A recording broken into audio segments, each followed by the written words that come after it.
Bismillahirrahmanirrahim. Assalamualaikum warahmatullahi wabarakatuh. Waalaikumsalam warahmatullahi wabarakatuh. Yang terhormat Ibu Kepala Sekolah SMP Negeri 1 Tangen atau yang mewakili, Bapak Ibu guru dan karyawan SMP Negeri 1 Tangen, serta Ibu narasumber yang akan melakukan diseminasi budaya positif. Untuk susunan acara pada pagi hari ini, yang pertama adalah pembukaan, yang kedua adalah Indonesia Raya, yang ketiga adalah materi. Dari narasumber yang pertama adalah Bu Yuliningsih MPD. Untuk narasumber yang kedua adalah Bu Ana Indriya Stuti SPD. Untuk acara yang keempat adalah refleksi. Nanti akan kita ambil 2 orang yang akan melakukan kegiatan refleksi. Yang kelima adalah penutup. Untuk kegiatan yang pertama, kita buka acara hari ini dengan bacaan basmalah bersama-sama. Bismillahirrahmanirrahim. Yang kedua adalah menyanyikan lagu Indonesia Raya. Hadirin dimohon untuk berdiri.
Hadirin dipersilakan duduk kembali. Untuk acara yang ketiga, yaitu ada pemaparan materi dari narasumber yang pertama, yaitu Ibu Yuliningsih MPD. Kami persilakan.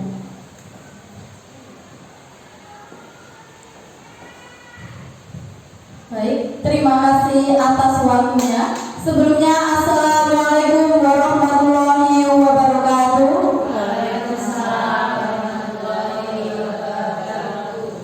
Pertama, yang saya hormati Ibu Kepala Sekolah SMP Negeri 1 Tangen, Ibu Triwahyuni MPD. Yang saya hormati Bapak Ibu guru dan karyawan-karyawati SMP Negeri 1 Tangen. Terima kasih atas waktu yang diberikan pada siang hari ini.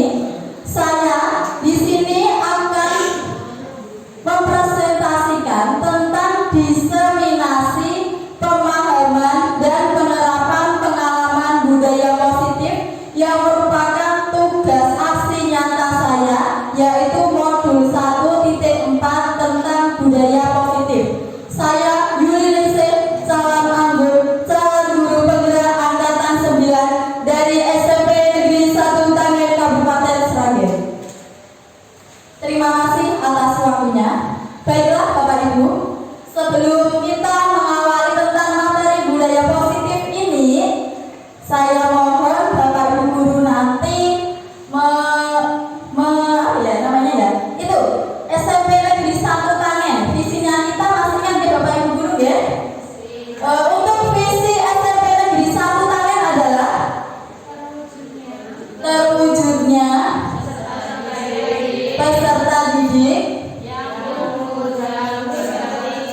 yang luhur dalam budi pekerti, unggul dalam prestasi, peduli dan berwawasan lingkungan. Terima kasih Bapak Ibu guru, terima kasih atas partisipasinya. Baiklah, langsung saja untuk yang pertama yaitu budaya positif. Namun sebelum kita ke budaya positif, Bapak Ibu guru sudah tahu atau sudah pernah mendengar apa itu budaya positif? Sudah pernah mendengar?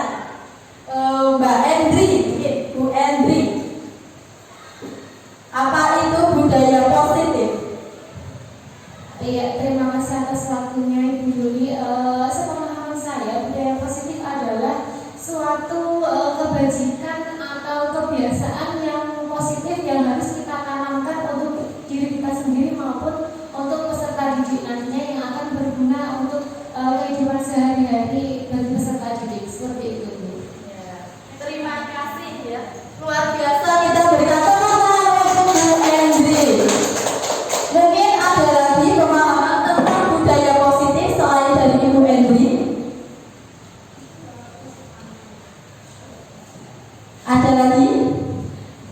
Ya, jadi Bapak Ibu, untuk budaya positif itu merupakan budaya positif adalah suatu budaya yang dimana kita itu pemahamannya adalah kepada peserta didik untuk bertingkah laku yang baik sesuai dengan tadi apa Bu Endri? Visi sekolah. Ya, sesuai dengan visi sekolah. Jadi budaya positif ini adalah cara untuk salah satu cara untuk mencapai visi sekolah kita. Baik, langsung saja. Untuk mencapai budaya positif itu ada konsep intinya. Yang mana yang pertama adalah perubahan paradigma belajar. Yang kedua adalah disiplin positif. Ada nilai-nilai kebajikan. Ada kebutuhan dasar manusia. Ada motivasi perilaku manusia. Ada posisi kontrol guru, keyakinan kelas, dan segitiga restitusi. Baik, untuk yang pertama adalah pembelajaran dengan paradigma baru. Sebelumnya saya akan bertanya dulu kepada Bu Safari. Pernah mendengar pembelajaran yang berpusat pada guru? Pernah. Untuk pembelajaran yang berpusat pada murid? Pernah. Ya, yang saya tanyakan kepada Bapak Ibu guru ini, kira-kira dalam pembelajarannya masih menggunakan model paradigma yang berpusat pada guru atau berpusat pada siswa? Iya, berpusat pada siswa ya Bu Safa ya. Alhamdulillah, berarti pembelajaran kita sudah menggunakan pembelajaran dengan paradigma baru, yakni dengan menerapkan prinsip pembelajaran berdiferensiasi. Ini ada beberapa miskonsepsi tentang teori kontrol. Yang pertama, ilusi guru mengontrol murid. Seperti apa itu guru mengontrol murid? Jadi guru mengontrol murid ini adalah gurulah yang menjadi aktor utama dalam menangani setiap permasalahan yang dihadapi oleh siswa.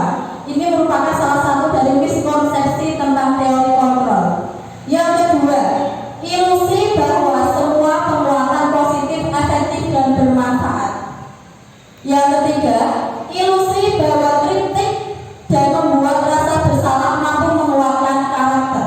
Seperti ini Bapak Ibu guru mungkin pernah mengalaminya juga. Misalkan ada siswa yang terlambat sekolah, dia kemudian dikritik oleh gurunya, dan siswa itu dibuat merasa seolah bersalah. Nah, dari itu sebenarnya tidak mengeluarkan karakternya. Ada beberapa anak yang dari mereka itu malah justru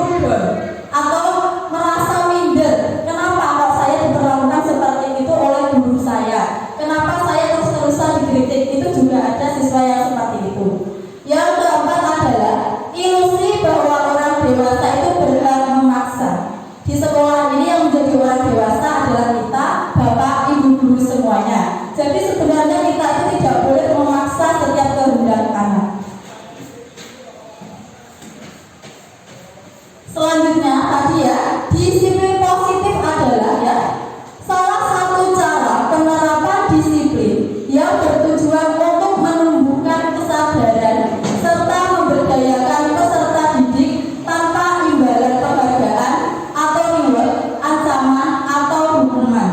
Sebagai pendidik, tujuan kita adalah menciptakan peserta didik yang memiliki disiplin diri.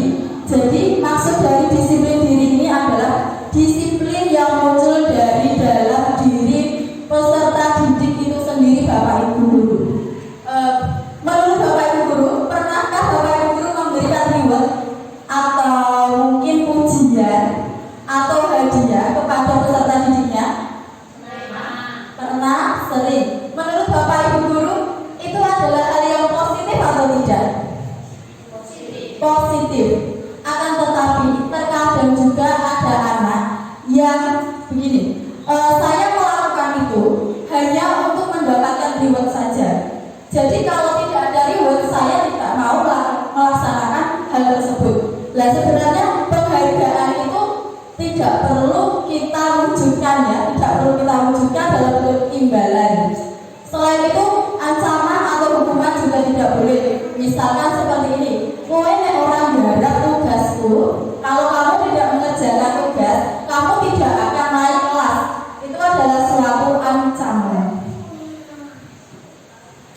Untuk mencapai nilai-nilai positif, ada 6 nilai-nilai kebajikan.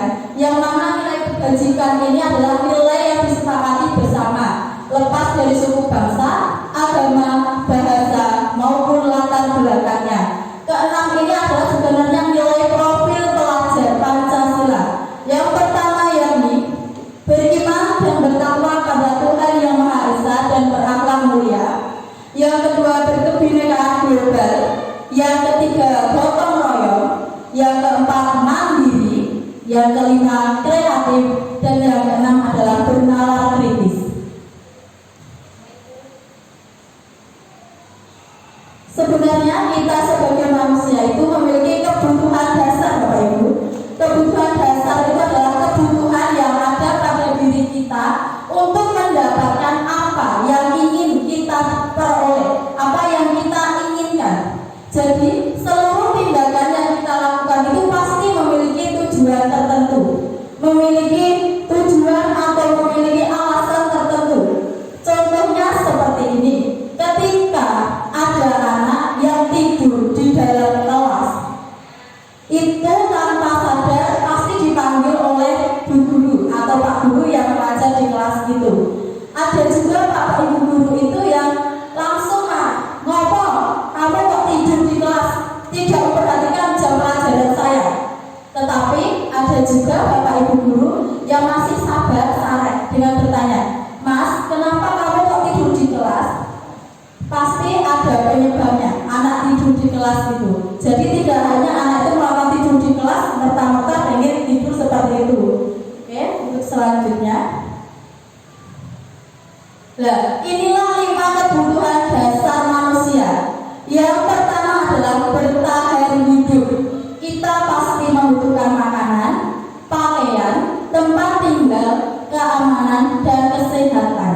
Jadi jika mungkin di kelas Bapak Ibu guru ada anak yang letih, lesu, mulai tidak bersemangat, coba kita tanya dulu, apakah mereka paginya sudah sarapan atau belum? Apakah kebutuhan dasar yang pertama bertahan hidup ini sudah terpenuhi atau belum? Yang kedua adalah kebutuhan dasar kasih sayang dan rasa diterima. Rasa diterima berwujud rasa dipedulikan, berbagi, kerjasama, menjadi bagian dalam kelompok. Ini bisa juga anak itu misalkan di dalam kelas, dia selalu menyendiri. Dia tidak mau berbagi dengan teman yang lainnya, selalu di pojokan, selalu diam atau disebut dengan anak yang introvert ya. Jadi mungkin anak ini sebenarnya adalah membutuhkan pengakuan atau kasih sayang dari teman-teman sekelilingnya. Akan tetapi mungkin teman-teman yang kelompok lain ini kurang memahami akan kebutuhan rasa kasih sayang dan diterima tadi. Yang ketiga adalah penguasaan. Penguasaan adalah berbentuk harga diri, keinginan untuk dianggap dianggap, memimpin, berprestasi diakui, dan juga didengar. Mungkin dalam diskusi kelompok di kelas, misalkan satu kelompok itu ada 7 anak. Di situ pasti ada 1 anak yang pengen menguasai. Kadang ada yang tidak percaya dengan jawaban atau pekerjaan teman satu kelompok yang lainnya. Seperti itu berarti dia membutuhkan penguasaan. Kebutuhan dasar manusia, penguasaan. Yang keempat adalah kebebasan. Kebebasan di sini berarti mandiri, memiliki pilihan, mencoba hal baru, mampu mengendalikan arah dirinya. Yang terakhir adalah kesenangan. Kesenangan ini dapat berupa bermain, humor, antusiasme, dan juga tertawa. Berikut ini adalah motivasi perilaku manusia. Jadi motivasi perilaku manusia itu berasal dari ekstrinsik dan juga intrinsik. Yang pertama, kalau motivasi perilakunya seperti ini, untuk menghindari ketidaknyamanan, berarti ini masih motivasi ekstrinsik. Yang kedua, untuk mendapatkan imbalan atau penghargaan, ini juga masih motivasi ekstrinsik. Lalu yang seperti apa yang disebut dengan motivasi intrinsik? Jadi motivasi intrinsik ini dia merasa menjadi orang yang diinginkan, lebih bertanggung jawab atas dirinya sendiri dan juga disiplin atas dirinya sendiri. Seperti contohnya, misal di sekolah kita itu bapak ibu guru jam 7 pagi sudah harus sampai di kantor. Kalau misal niatnya hanya ingin mendapatkan pujian atau penghargaan dari teman ataupun dari ibu kepala sekolah, berarti masih motivasi yang ekstrinsik. Tetapi kalau merasa, wah saya kan harus bertanggung jawab atas diri saya sendiri, saya harus disiplin, jam 7 saya harus benar-benar sudah sampai di sekolah, berarti motivasi intrinsik. Ngoten Bapak Ibu. Selanjutnya, di dalam budaya positif kita mengenal 3 istilah, yaitu hukuman, konsekuensi, dan restitusi. Sudah pernah mendengar Bapak Ibu guru restitusi? Sudah. Tadi ya Bu Ana ya. Hukuman, konsekuensi, restitusi itu seperti apa? Kalau hukuman itu tidak terencana, tiba-tiba. Murid tidak tahu apa yang akan terjadi, bersifat satu arah, berupa hukuman fisik atau psikis. Contohnya Pak Yuli, misalkan tidak membawa kaos olahraga saat pelajaran olahraga. Anak itu tidak tahu dia akan mendapatkan hukuman apa. Pak Yuli menyuruh untuk lari 50 kali di lapangan halaman SMP Negeri 1 Tangen. Itu merupakan sebuah hukuman. Kalau konsekuensi berarti sudah disepakati aturannya. Jadi guru ini bersikap memonitor murid, namun murid juga merasa tidak nyaman. Contohnya kalau misalkan dalam pembelajaran olahraga yang tidak membawa kaos olahraga wajib membersihkan halaman. Jadi tanpa diminta pun anak sudah tahu konsekuensinya kalau tidak membawa kaos olahraga harus seperti apa. Dan yang ketiga ini adalah restitusi. Apa itu restitusi? Jadi restitusi itu adalah sebuah dialog untuk mencapai kesepakatan antara guru dengan murid atas permasalahan yang telah dialami oleh peserta didik kita.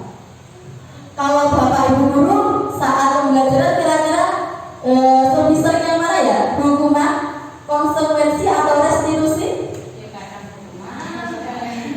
Kadang hukuman, kadang konsekuensi, kadang restitusi. Tergantung jenis permasalahan siswa berarti ya. Jadi tidak semuanya itu pas berarti diterapkan pada masalah anak.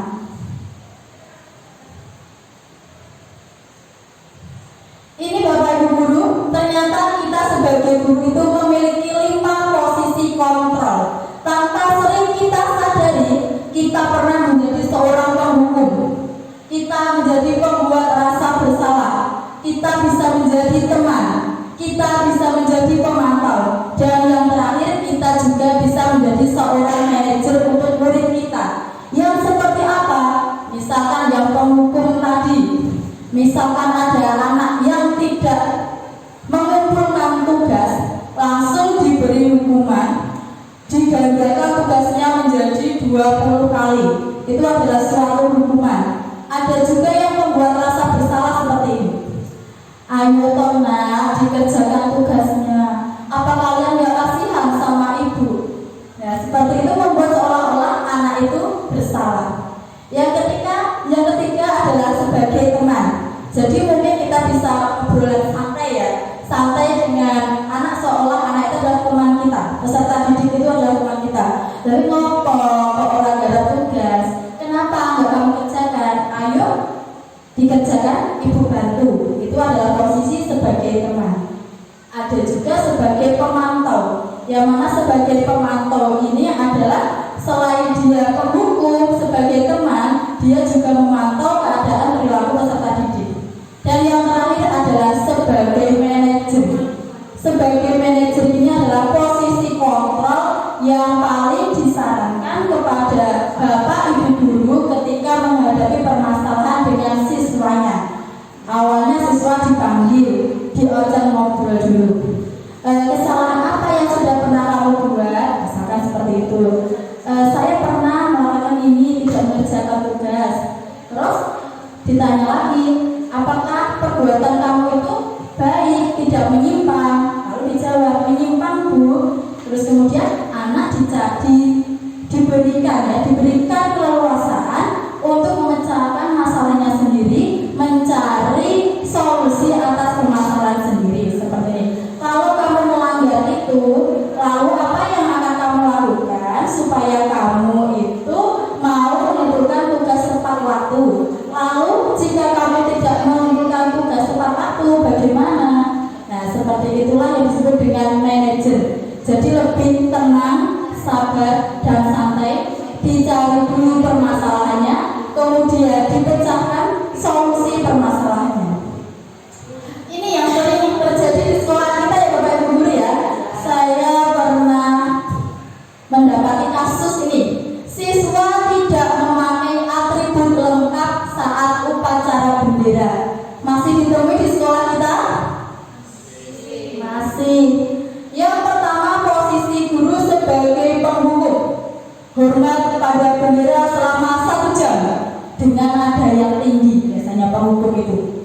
Kemudian kalau guru itu membuat rasa bersalah, berapa kali ibu harus memberitahu kamu selalu saja mengecewakan ibu. Nah, biasanya agak memelas ini ya. Yang sebagai teman, ayo dong ikuti aturan sekolah. Tolong bapak ibu ya kali ini ya, sudah tidak ada apa-apa. Lain kali jangan sampai berbuat seperti ini lagi ya. Kemudian yang sebagai pemantau, kamu sudah melanggar peraturan sekolah. Kamu tahu konsekuensinya. Setelah upacara, kamu beli atributnya ke koperasi dan jangan diulangi lagi. Ini adalah sebagai pemantau. Dan yang terakhir adalah sebagai manajer. Apakah kamu tahu kesalahanmu? Kira-kira bagaimana kamu memperbaiki kesalahanmu? Ya. Itulah budaya positif yang harus kita kembangkan di sekolah kita. Budaya positif tidak harus ya hanya disampaikan kepada siswa saja, akan tetapi juga harus disebarluaskan kepada rekan sejawat, kepada guru. Baik, terima kasih. Untuk materi selanjutnya akan disampaikan oleh Ibu Ana Indri Hasuti. Monggo.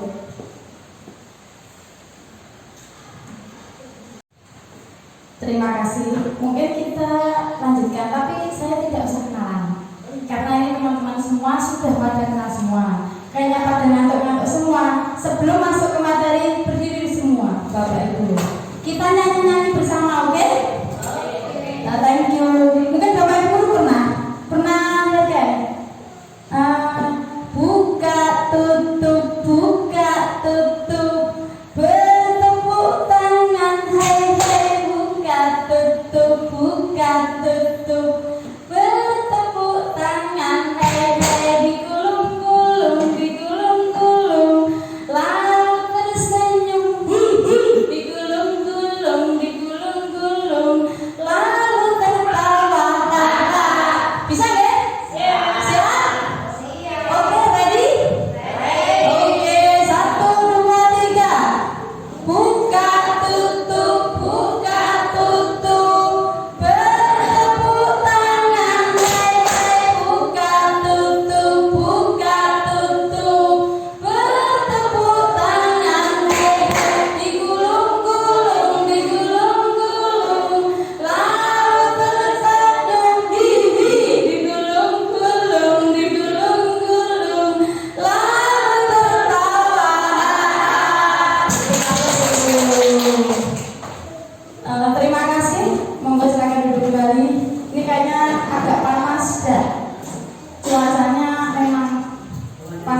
Keyakinan kelas itu hampir sama kayak peraturan sebenarnya.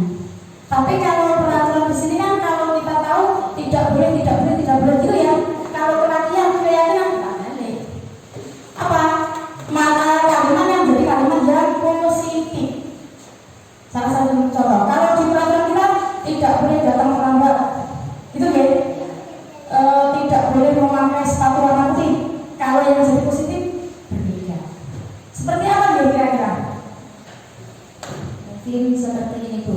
Kalau peraturan tidak boleh terlambat ke sekolah. Ya kita balik kalau keyakinan kelas peserta didik ke sekolah tepat pukul 7. Nah itu bisa. Atau peserta didik harus memakai sepatu warna hitam seperti itu.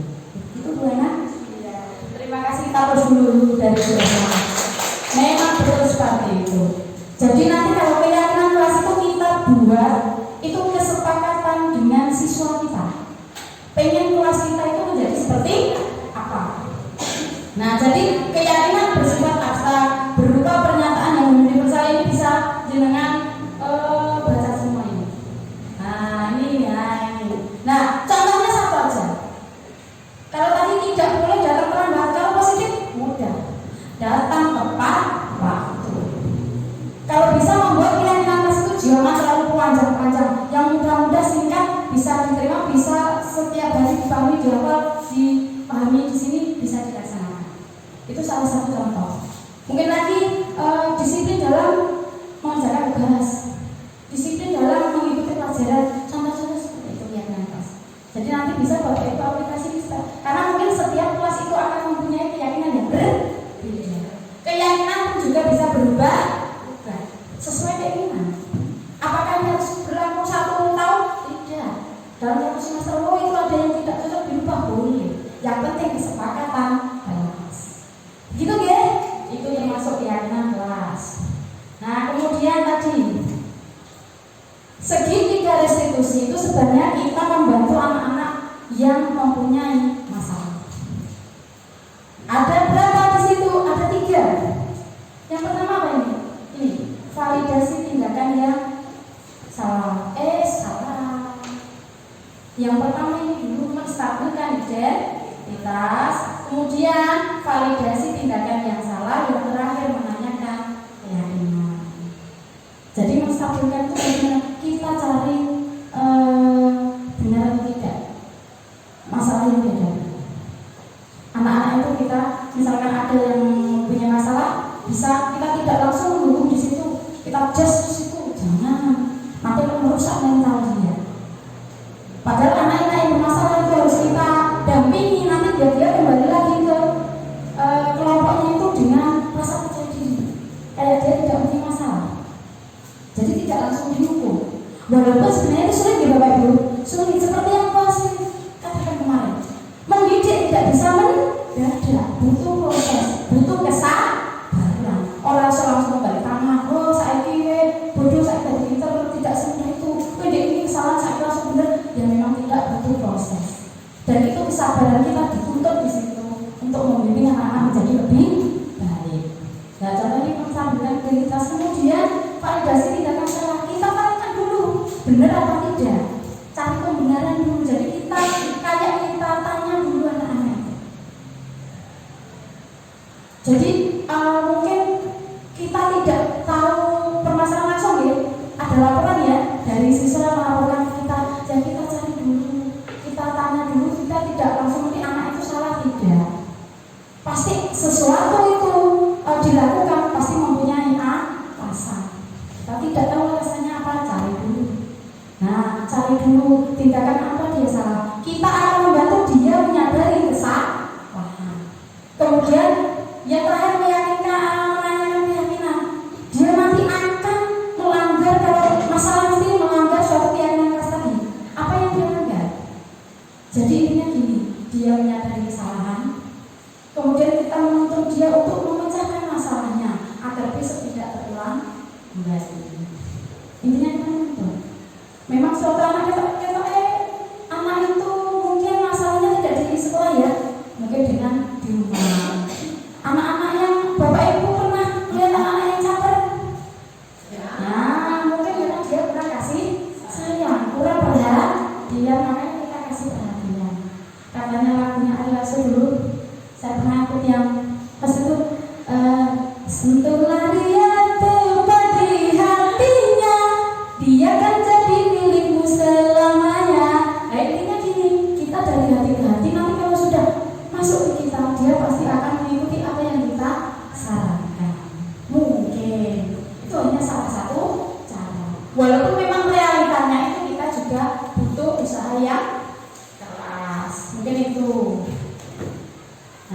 menstabilkan lagi. Jadi kita tidak mencari salah dan benar, karena kita di sini nanti membantu. Berarti kan mesti membuat kesalahan, menstabilkan identitas dulu, kayak kita mencari solusi itu sampai. Kemudian memvalidasi tindakan yang salah. Apa tindakan dia yang sudah dilakukan? Kesalahan apa yang dia lakukan? Dia harus menyadarinya. Oh, ternyata saya itu sebenarnya salah. Salah saya di mana? Dia harus tahu. Itu. Jadi kita tidak langsung menghukum si anak. Kita cari dulu alasan-alasannya. Pasti dia punya alasan. Karena memang di sini kalau segitiga restitusi itu kita tidak mencari kesalahan, tapi kita membantu memecahkan masalah seksualitas. Nah, menanyakan keyakinan, nilai-nilai apa yang dia langgar tadi sesuai dengan keyakinan kelas yang sudah dibuat. Karena kan keyakinan mereka yang membuat, mereka yang menyepakati, otomatis mereka sendiri akan melaksanakan tanpa paksaan. Harusnya ya setiap hari kita jangan sampai pokoknya jangan sampai putus asa dalam mendidik siswa. Memang kita tugasnya mendidik. Nah, ini contoh penerapan segitiga restitusi. Mungkin ada siswa yang melakukan kesalahan. Ini kebanyakan kita ke guru BK ya. Berarti kita harus kolaborasi dengan guru BK, juga dengan wali kelas. Karena kita tahu kita di SMP jenjangnya fase D itu kan guru mapel ngajar kelas 7A 7B, tidak ada waktu yang longgar. Kalau kita mau mengontrol siswa, si A kan di kesalahan, iki harus berubah forum ya, kan kita agak sulit tapinya ya. Berarti kita harus kolaborasi dengan wali kelas sama guru BK. Nanti kita cari data-data yang terbaru, sudah ada perubahan, progresnya itu sudah bagus apa? Belum. Terus intinya sudah ada perubahan apa? Belum. Begitu. Nah, ini contohnya.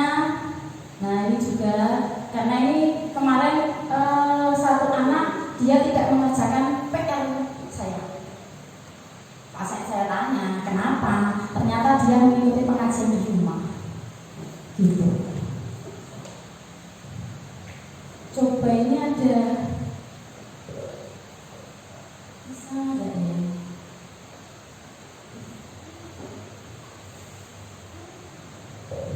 Ini di play kok.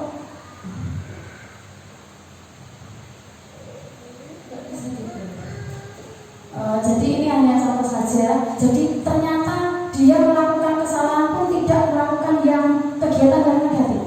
Menurut saya positif. Kenapa? Karena dia ikut pengajian malamnya. Di rumahnya kayak pengajian. Kemudian dia hadir pengajiannya itu sampai malam. Dia tidak mengerjakan PR. Memang pengajian juga positif. Nah, gitu ya.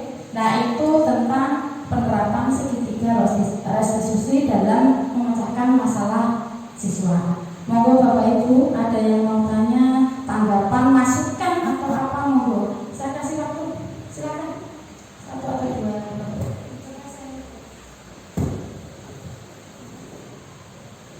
Terima kasih untuk waktunya. Ini bisa dikatakan tanggapan, mungkin nanti bisa ditanggapi atau saya sekedar curhat dari pengalaman saya sendiri. Saya itu pernah beberapa kali, karena kita seorang guru itu tadi sudah dijelaskan lima posisi kontrol ya. Seorang guru itu kadang kita berubah-ubah posisi. Tapi yang sering kali saya rasakan tanpa saya sadari itu adalah saya menjadi seseorang yang membuat merasa bersalah gitu. Saya berusaha, tujuan saya melakukan itu adalah gimana caranya itu mereka punya rasa kesadaran diri. Mungkin kalau mereka itu merasa bersalah, mereka akan berubah dan merubah dirinya untuk menjadi lebih baik gitu.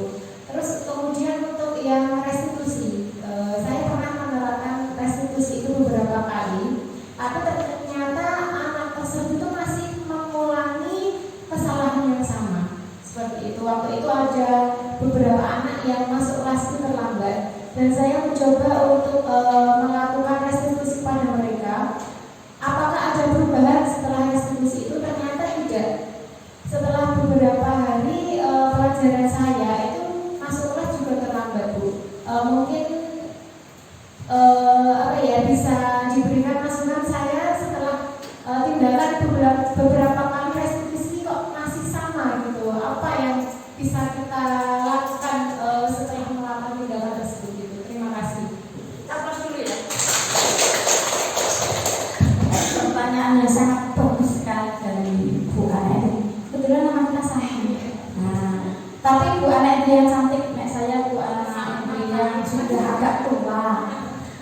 bukan yang melakukan.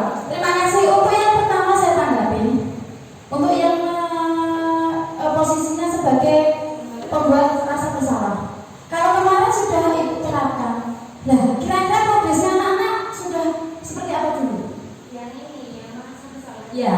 Yang mereka waktu itu bisa Bu, tapi ya kembali seperti itu. Oh gitu. Oh ya. Mungkin gini. Memang setiap konteks untuk permasalahan itu berbeda-beda penanganan. Ya. Kalau memang itu tidak cocok, mungkin kita butuh kontrol yang lain karena kita tidak tahu alasan kenapa. Kenapa kok dia melakukan lagi?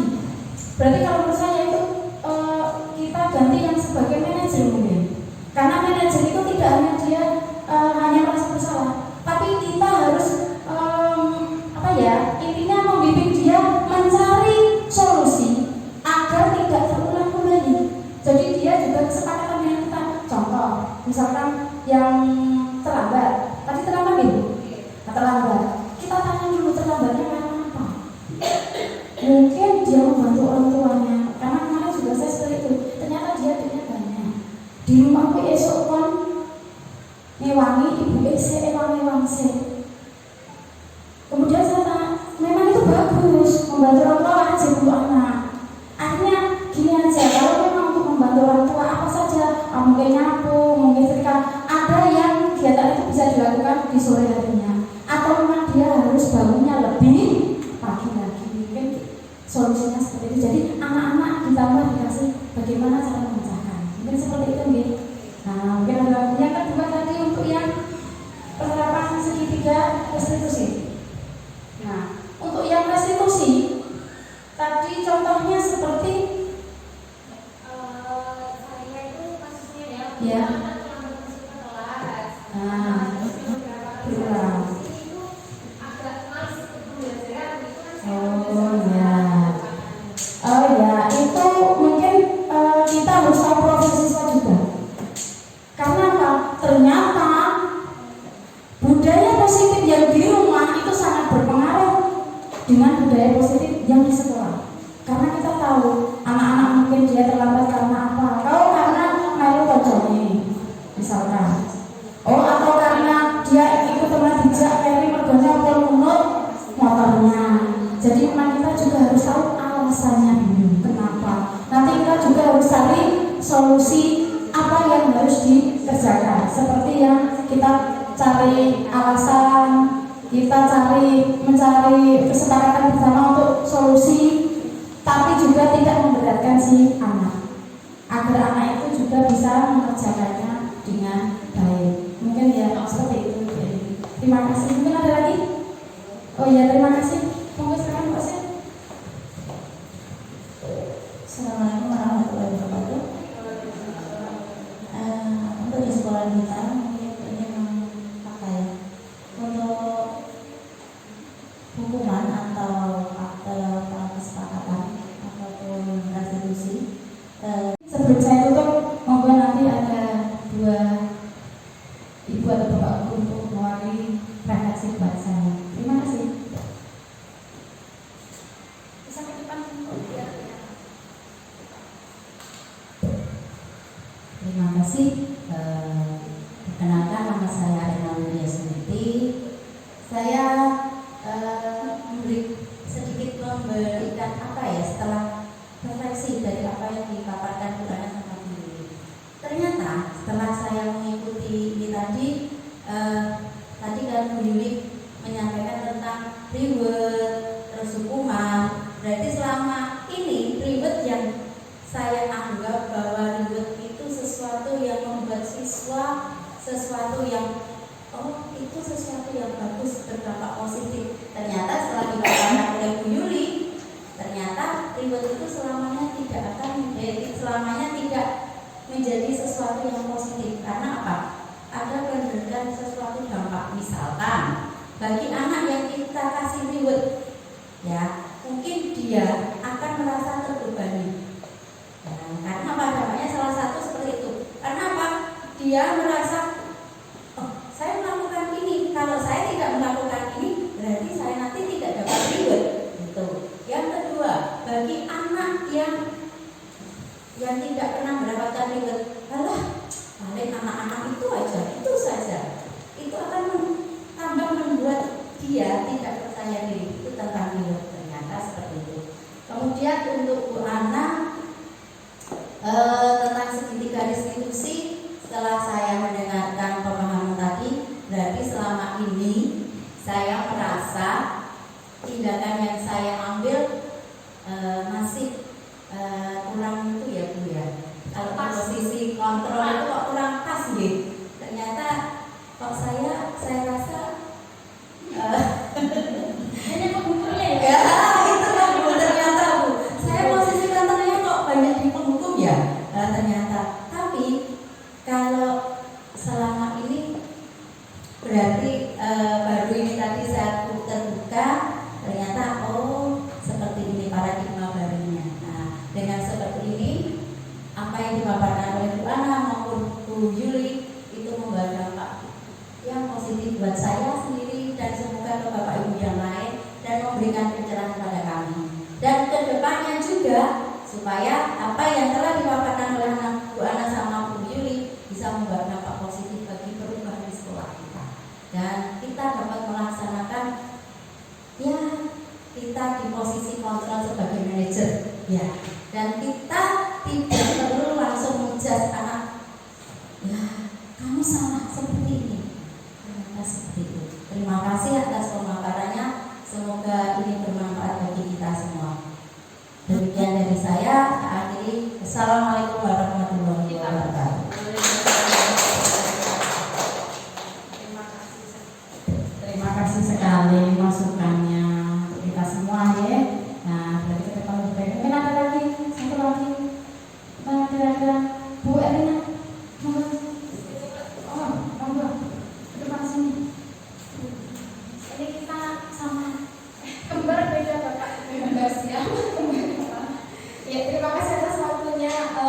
Ini sedikit saja. Refleksi untuk hari ini adalah luar biasa sekali ya, dari narasumber yang pertama Bu Yuli, Bu Ana itu dalam menyampaikan materi itu semangatnya sangat membara, luar biasa sekali. Dalam mengemas presentasi juga sangat menarik. Jadi kita yang awalnya ngantuk itu menjadi tercerahkan karena melihat presentasinya ya. Bu Yuli tadi juga menyampaikan dengan sangat semangat sekali. Jadi kita itu materi yang disampaikan itu bisa kita terima dengan baik. Begitu juga dengan Bu Ana. Saya jadi membayangkan Bu, misalkan saya jadi dengan diajak nyanyi-nyanyi di kelas itu betapa senangnya itu lah anak-anak. Ya, siap. Jadi yang ngantuk jadi nggak jadi ngantuk Bu ya. Karena itu belajar itu menyenangkan, ada ice breaking, ada nyanyi-nyanyinya juga itu membuat anak itu nggak merasa bosan di kelas. Dan yang saya rasakan hari ini juga seperti itu, dan penyampaiannya juga sangat bagus ya, memberikan kita wawasan untuk lebih paham tentang budaya positif dan hal-hal lainnya yang dapat bermanfaat bagi kita. Oke, cukup itu saja dari saya. Sekian, assalamualaikum warahmatullahi wabarakatuh. Terima kasih masukannya. Salam kritik untuk kami berdua. Semoga kita semua dapat mengimplementasikan budaya positif ke siswa kita dengan lebih baik lagi. Mungkin hanya ini yang dapat kami sampaikan. Bisa untuk ke depannya juga mungkin lain waktu kita sambung lagi. Terima kasih. Waktu saya kembalikan ke pembawa acara. Saya tutup. Wassalamualaikum warahmatullahi wabarakatuh. Waalaikumsalam warahmatullahi wabarakatuh. Terima kasih atas pemaparan materi dari narasumber. Untuk kegiatan yang terakhir yaitu penutup, semoga kegiatan kita pada hari ini membawa manfaat dan keberkahan untuk kita semua. Kegiatan kita tutup dengan bacaan hamdalah bersama alhamdulillahirabbil alamin. Saya dari pembawa acara mohon maaf bila selama ini ada salah kata atau salah perbuatan kami. Saya kira cukup. Assalamualaikum warahmatullahi wabarakatuh.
peraturan yang harus kita sepakati di kelas selama kita pembelajaran. Jadi nilai-nilai kebaikan yang akan kita laksanakan selama pembelajaran. Gitu ya. Misalkan contoh, kita harus disiplin dalam memakai seragam. Itu salah satu contoh. Hari ini akan kita sepakati bersama-sama. Jadi kamu dengan saya semua mempunyai hak yang sama. Sekretarisnya mana? Nah, depan nanti di dua-duanya maju. Nanti silakan usulan anak untuk kesepakatan keyakinan kelas kita. Ini keyakinan kelas 9.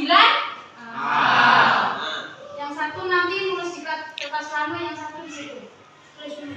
Nah, berarti kita mau menyusun keyakinan kelas 9 apa? Nanti kalau disepakati baru kamu tulis di situ. Kamu tulisnya di meja dulu aja. Ya? Iya, pakai spidol. Nanti sama judulnya juga ditulis.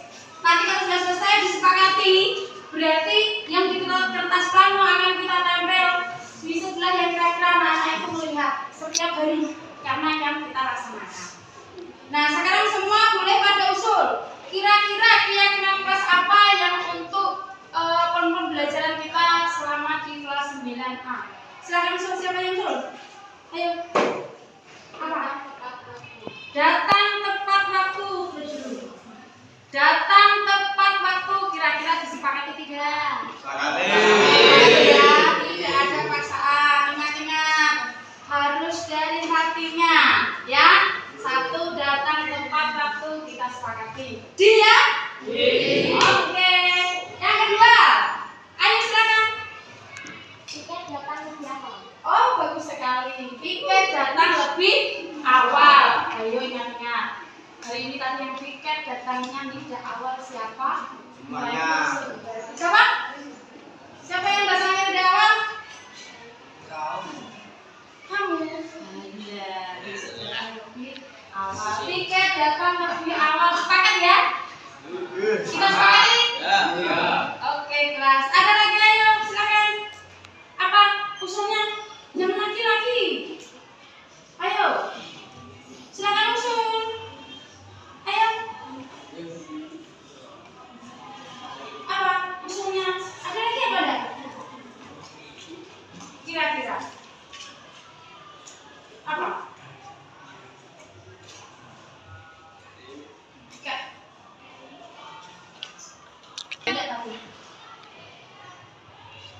Ya? Mengikuti pelajaran dengan tertib. Oke, mengikuti pelajaran dengan tertib. Ada lagi yang mau usul? Ayo. Mengerjakan tugas tepat waktu. Kita sepakati? Sepakat. Apa lagi? Sebentar, tulisnya. Berarti tadi mengikuti pelajaran dengan tertib. Kemudian mengerjakan tugas tepat waktu. Kira-kira ada disiplin apa ya? Disiplin apa? Apa coba?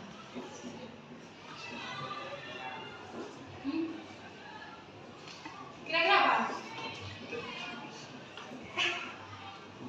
Mengikuti pelajaran dengan apa?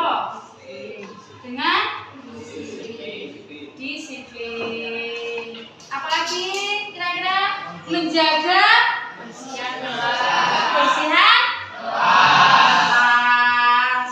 Sepakat dah? Apalagi? Oh iya, belum ditulis. Nanti ditulis ya suratnya.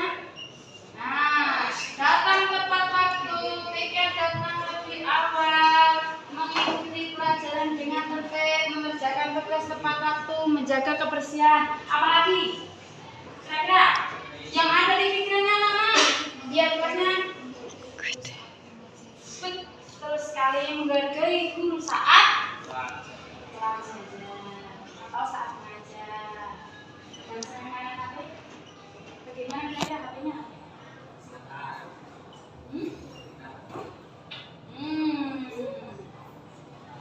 No, apa?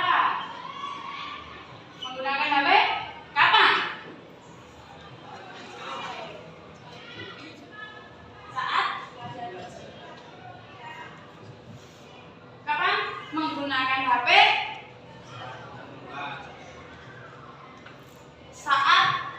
pembelajaran dengan ya harus ada yang ngontrol. Siapa? Betul sekali. Dirangkai kata-kata yang bagus jadinya dia menggunakan HP sesuai dengan permintaan guru mapel.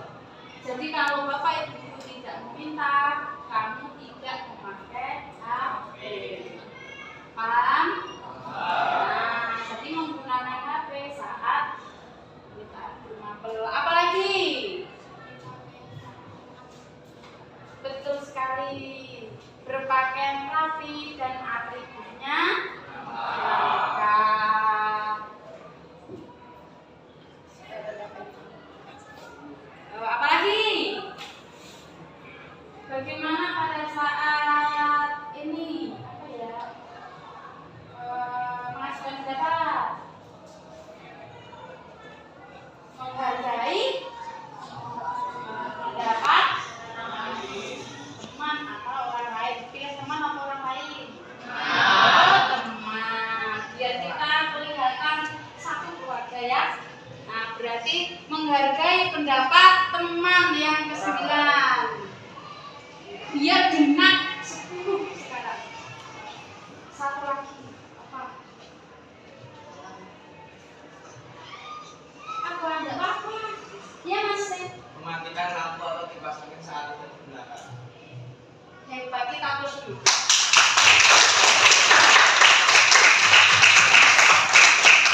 Mematikan lampu atau kipas saat tidak berguna. Hebat sekali. Berarti kita sudah mempunyai keyakinan.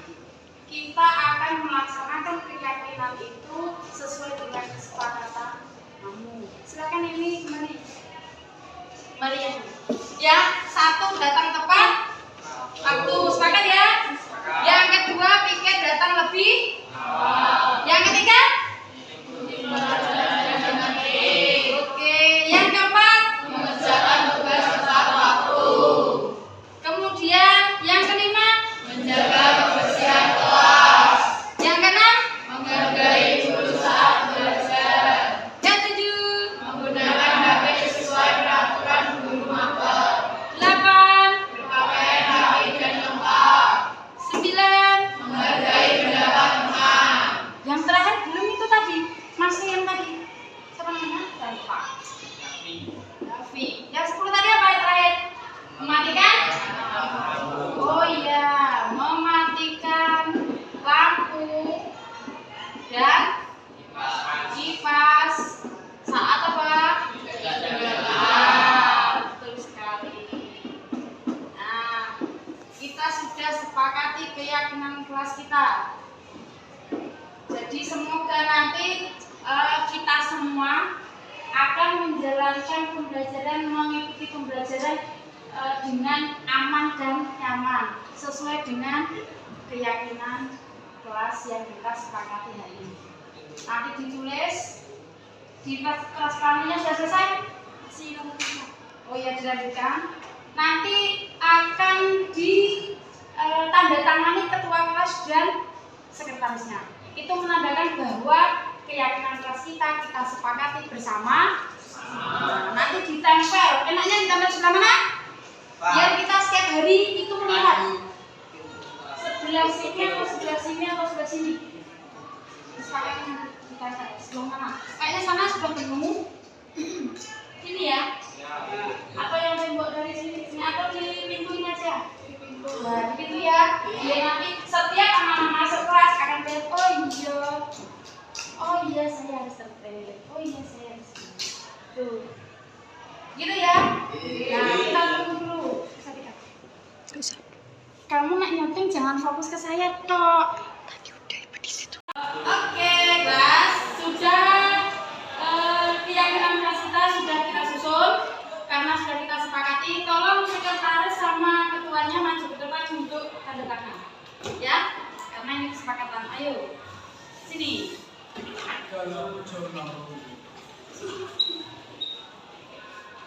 Satu.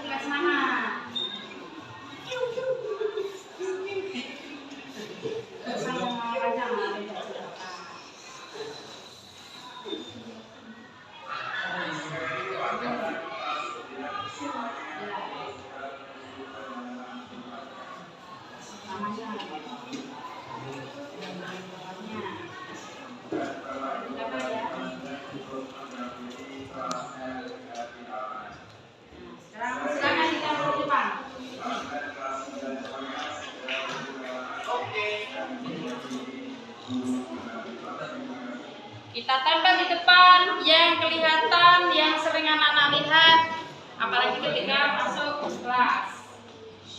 Di pintu saja ya.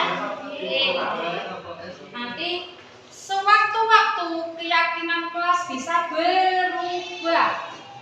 Mungkin ada usulan apalagi boleh dirubah, boleh dikurangi, boleh ditambah sesuai dengan kesepakatan kita. Kalau memang keyakinan kelas kita perlu ditambah, berarti ditambah. Begitu. Ya.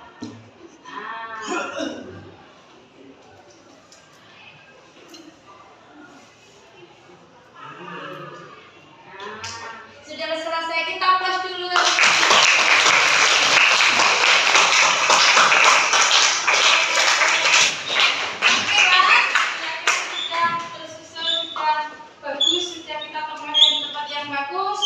Terima kasih. Semoga pembelajaran kita berikutnya akan nyaman dan aman dan berjalan sesuai dengan keyakinan kelas kita. Itu ya. Terima kasih. Wassalamualaikum warahmatullahi wabarakatuh. Waalaikumsalam warahmatullahi wabarakatuh. Sebelumnya, Assalamualaikum warahmatullahi wabarakatuh. Perkenalkan, saya Abi Putri Permadani. Saya dari kelas 9A. Saya akan memberikan tanggapan mengenai keyakinan kelas. Jadi, keyakinan kelas sudah dibuat sangat baik, sehingga kita dapat menjalankan keyakinan dengan disiplin dan penuh tanggung jawab. Sekian, terima kasih.